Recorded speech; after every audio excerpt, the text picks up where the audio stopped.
Өлкөдө жүргүзүлгөн административдик реформанын алкагында аймактар бириктирилип, кызматкерлердин саны кыскарууда. Бул кадам каражатты үнөмдөө максатында ишке ашырылып жатат. Ага байланыштуу президент Садыр Жапаров да коомдук башталыштагы жардамчылары менен кеңешчилерин бошотту. Анда 7 жардамчысы жана 19 кеңешчиси кызматынан бошотулган. Өлкө боюнча административдик аймактык реформадан кийин 4000 кызматкер кыскартылган. Анда 7 облустагы 452 айыл аймактын 217си кыскарган. Муну менен мамлекеттен 1 миллиард сом каражат үнөмдөлгөн. Кыскартылган айрым кызматкерлерге башка жумуштар сунушталып, кээ бирине акчалай кенемте төлөнүп берилген. Анткени эмгек келишимин бузууда бошотулган кызматкер үчүн 3 айлык эмгек акысын төлөп берүү каралган. Мамлекеттик муниципалдык ишканалардын жоюлуусунан же болбосо эки аймак ишкананын биригүүсүнөн келип чыгат. Жумушсуз катары сокращение болгон кызматкерлер 10 күн жумушчу күн ичинде мамлекеттик кызмат жумуш издөөчү катары бизге каттоого келип турушат. Алардын биринчи, экинчи айлыгы мамлекеттик алган айлык акынын өтө төмөн эмес абалда төлөнүп берилет.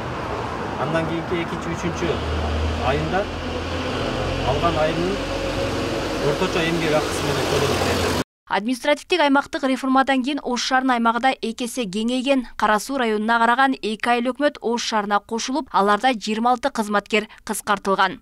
Бүгүнкү күндө алардын түзүмдөрү бекитилип, алар муниципал айылдык аймактык башкармалыктар болуп, штаттары бекитилип, иш алып барышууда. Ушул 2 айыл өкмөттүн ичинде бизде 26 кызматкер кыскартууга учураган. Ал 26 кызматкердин 14-тү кызмат орду менен камсыздалган. Ал эми бул кыскартуулардын жүрүшүндө ушул административдик территориалдык реформанын жүрүүсүнүн алкагында бул кызматкерлерге акыркы мыйзамда белгиленген тартипте жөлөк пулдары төлөнүп берилген. Анан ошол калган кызматкерлери бош ваканттык орундардын болушуна жараша ошол 14 жумуш орду менен камсыз болгон. Президент Садыр Жапаров буга чейин реформаны министрликтерди бириктирүү менен баштаган. Анда өкмөт министрлер кабинети деп аталган. Айрым министрликтер жоюлуп, бир министрликке бир канча тармакты бириктирүү саясаты жүргөн. Муну менен мамлекеттик чыгымдарды азайтуу максаты коюлган. Кереги жок да. Бүгүн ошол мен айтат элем, ошол тандоо учуру болуп калды. Мына көрүп атабыз, эленип, мына ушундай шартта ким мамлекеттик кызматты аркалап бардык мында өйдө ылдыйга оор жеңилине кайыл болуп иштей алам дегендерге ошол мен жана айтып аткандай мамлекеттер колдоо көрсөтүү менен мамлекеттик ошол институттарды бир сыйра ошо тазалап алганга деле мүмкүнчүлүк шарт бар да азыр.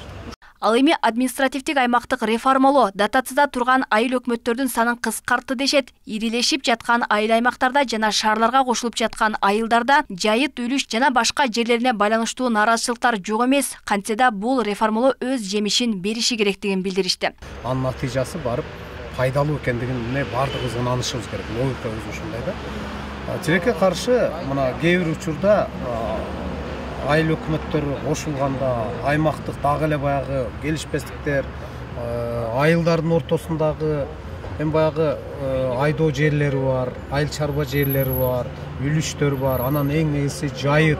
Бир кездерде бир айыл өкмөткө берилбеген жайыттар мына азыр бир болуп калгандан кийин пайдаланууга беребиз десе, дагы эле ошол баягы мурдагы стереотип менен эмнеге бул айылдын малы келип биздин жайытты пайдаланыш керек деген дагы бир маселелер чыгат. Ошон үчүн элге бул ошол айыл өкмөтүнүн деңгээлинде, райондук администрациядагы эң биринчи түшүндүрүү иштери жакындан жүргүзүлүш керек да. Президент Садыр Жапаров 2023-жылы 30-декабрда административдик аймактык реформа жүргүзүү жөнүндө жарлыкка кол койгон. Ага ылайык өлкөнүн дээрлик бардык райондорунда айыл аймактардын көпчүлүгү ирилештирилген.